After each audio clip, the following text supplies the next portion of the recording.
Multinational Geographic Journal. Dapat ako kasama yung kayo. The most expensive beverage in 10 years from now is water. Water.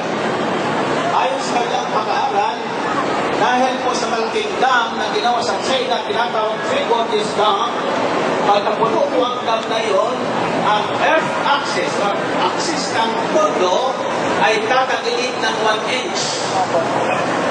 Pagkakala yun, maraming bansang matutuyo, maraming bansang lulubog sa tubig. Ang tubig ulan, ang karamihan ay mapupunta sa bansang Pilipinas. Narinig yun?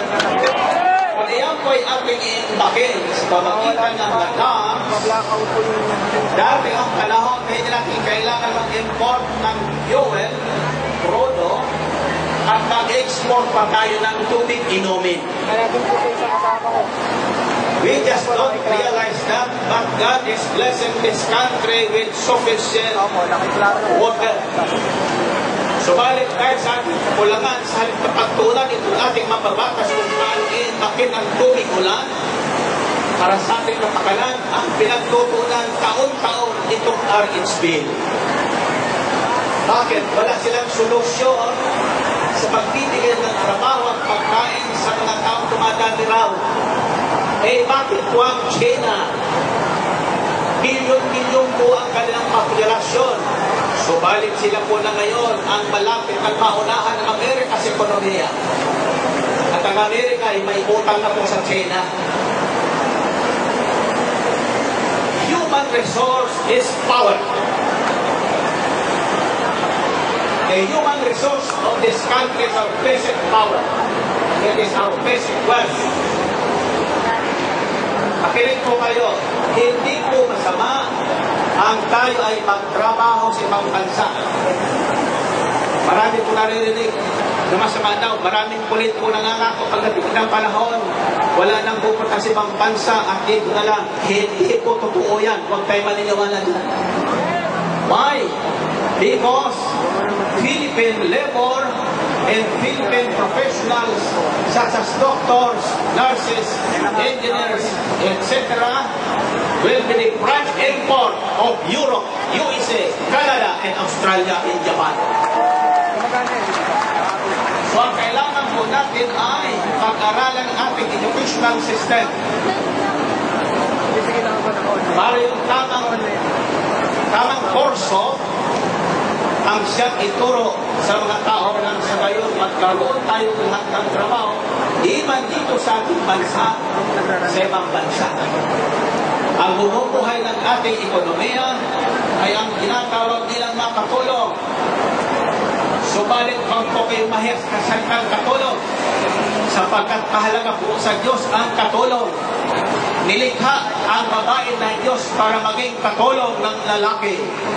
Sabi ng babae, sabi ni Biblia, to be the suitable helpmate of man. Magkatulungan po tayo. Wala pa tayong 100 milyong populasyon, natatakot na po tayo. Bakit? Dahil kulangan ng kaalaman or lack of divine wisdom. Ang kaalaman na ginagamit ng ating mga pinuno ng bayang hinalal ay imported from other countries. Why is this so? They look down upon the wisdom that God has given us. Kaya ako po ay nanindigan, may tumawag po sa akin kung ako po ay pupunta sa rally ito against RH bill. Ang sabi ko, iyan ang aming pinaglalaban at ako'y kaisa ng Santa Iglesia. Laban! Brothers and sisters, I hope this message will get through our senators and congressmen. There is a time for everything. Man, God has given man a free choice or a free will. But God Himself knows that man is not able to exercise this free will rightly. That's why in the beginning, God instructed man to choose life. When God said, heaven and earth is my witness, that I have laid down before you life and death, blessings and curses. Now choose life so that you and your siblings will live on earth forever. Ano? Ibig nyo bang ang lahing Pilipino mawasak sa balat ng lupa? Nakikinig ka kayo?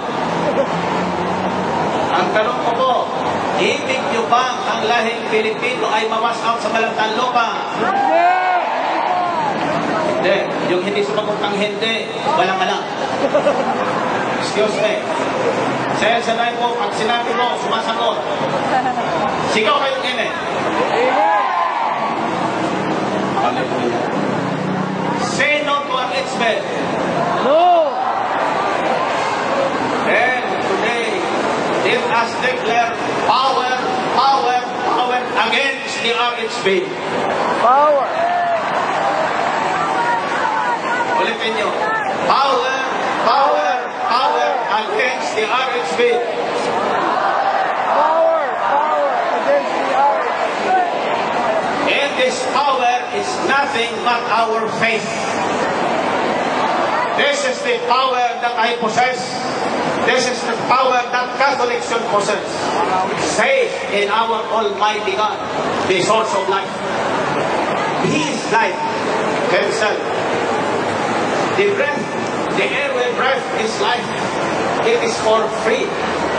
Amen. We are not mandated to kill life from beginning to end. We are mandated to honor and preserve life from beginning to end. Amen ba? Now the first mistake of the first man that was created by God, implanted in the Garden of Eden, is the wrong choice. God has instructed, commanded them that they can eat any fruit of that tree in the garden except for that tree in the middle of the garden. They were given the choice. God said, if you shall eat of that fruit, you shall die. But the devil said, no, you will not die. You will become like him. Ano ang pinili ng unang tao? Ang tinig ng Diyos o ang tinig ng demonyo? Sa inyo?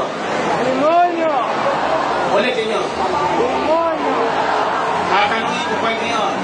Either you're a congressman or senator or ordinary person, or you are occupying Malacanang right now, ask this question. Anong tinig ang susundin nyo? Tinig ng buhay o tinig ng kamatayan? Ulitin nyo. Yan ang pinili nyo ang tinig ng buhay, kayo at ang inyong salin lahi ay mamubuhay sa balat ng lupa.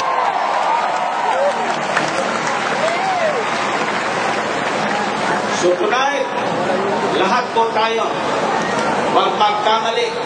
Ipanalangin po natin, importance po nito. After this, we will still continue our prayer rally at Angel City in Paraguay and inviting them overnight tonight. We will carry overnight in petition heaven.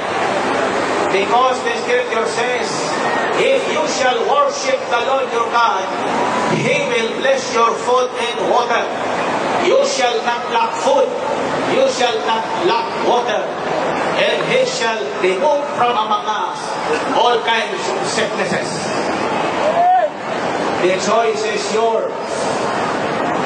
Sa banal na misa, ang tinatas po dito ay buhay. Si Jesus namatay para tayo ay mabuhay. Si Ninoy ay namatay para mabuhay ang lahing Pilipino. Amen po ba?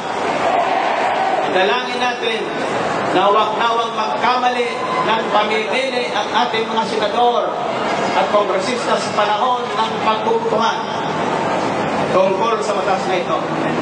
Those who are for life will live, and their political life will succeed.